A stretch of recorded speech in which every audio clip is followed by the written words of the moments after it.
kids. Today we cooked rice, and chicken curry for boiling a little bit. Just added some soup.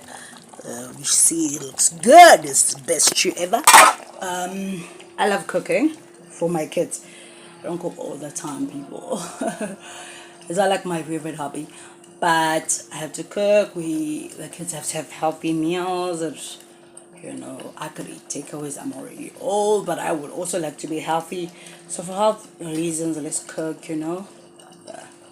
Once a week. Maybe the family can have takeaways, but the other time, yes, let's cook.